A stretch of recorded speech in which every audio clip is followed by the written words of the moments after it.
Okay, let's dive right into this. We're going to talk about a feeling that is, well, super common, but one that so many of us feel intensely guilty about. It's that little pang of dread when you hear those four little words: Can I come over? You know exactly the feeling I'm talking about, right? Your friend, a family member, someone you genuinely like, asks to stop by. And instead of excitement, your stomach just drops. Your brain immediately starts scrambling for a polite way out. And then, right on schedule, that wave of guilt just washes over you. You start thinking, what is wrong with me? Well, let me just get this out of the way right now. If that's you, there's absolutely nothing wrong with you. You aren't a bad friend, you're not antisocial, and you are definitely not rude. You're just deeply, profoundly human. And as it turns out, psychology and even biology has a really fascinating explanation for why this happens. So, where does all this guilt come from? Well, it comes from this social script we've all been taught since we were kids. The idea that being a good, kind person means having an open door and always being ready to welcome people in. And this creates this huge internal conflict. It's like a battle in your head. On one side, you have society telling you, hey, a good person is a welcoming host. But on the other side, your gut is just screaming, please, not today, I just need my space. But what if this feeling has nothing to do with social rules at all? What if it's about something way deeper? Something that's literally wired into our biology? Okay, so let's completely shift our perspective here. This isn't really about etiquette or how much you like your friends.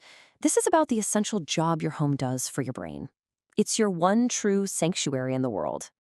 Just think about it for a second. All day long, you are on. You're performing at work, you're navigating social cues, you're managing everyone's expectations, your brain is working serious overtime. Your home is the one place where it's supposed to be able to shut all of that down. It's not just a place with a roof, it's a biological tool for recovery. So here's the crucial part. When a guest enters your home, they aren't just walking into a building. They are walking into your one and only decompression zone. And no matter how much you love them, their very presence forces your brain to put all those social masks right back on, and that immediately slams the brakes on that essential recovery process. Now, what's really interesting is that psychology has actually given us a specific vocabulary for these feelings. These aren't just some vague anxieties. No, they are recognized psychological responses. Think about that jolt of stress that hits you when you know someone is on their way over. That frantic urge to tidy up, the mental gymnastics of preparing yourself, that isn't just you not wanting company. It is a legitimate, definable stress reaction, and it has a name. It's called territorial stress. Yeah, for real. It's a concept from environmental psychology, and it's that primal, almost animal anxiety that kicks in when your safe space, your territory, is occupied. Your brain basically perceives a loss of control, a loss of safety, and it triggers this low-level stress response. It's your ancient brain wiring screaming, "Alert, the sanctuary has been breached." And it goes even deeper than that. You ever notice how having a guest can make your own home feel, well, kind of foreign? Suddenly the whole rhythm is off. Your quiet morning coffee routine is now a full-blown conversation. Well, guess what? There's a scientific reason for that feeling of disruption, too.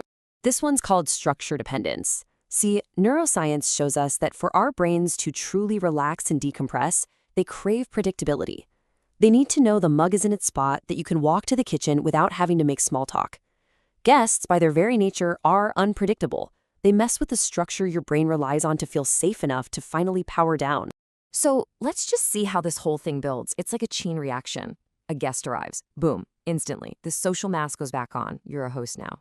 Then your personal structure, your routines, your quiet gets totally disrupted. And the end result? That critical biological recovery process grinds to a dead stop. The feeling you're left with isn't rudeness. It's a special kind of psychological exhaustion. Okay, let's bring this all home, because really getting this can completely change how you see yourself and your need for alone time. It lets you trade in all that guilt for some real self-awareness. This is it. This is the crucial shift in your thinking. For years, the myth you've probably been telling yourself is, I'm a bad person for not wanting guests. But the new truth, backed by actual psychology, is this. My brain is protecting its vital need to recover. See the difference?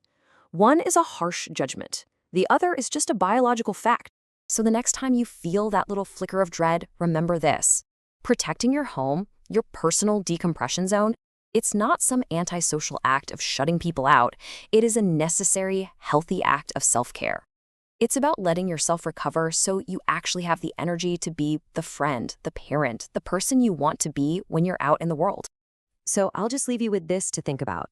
In a world that is constantly demanding that we stay connected, always be available, always be on, how sacred is your off switch?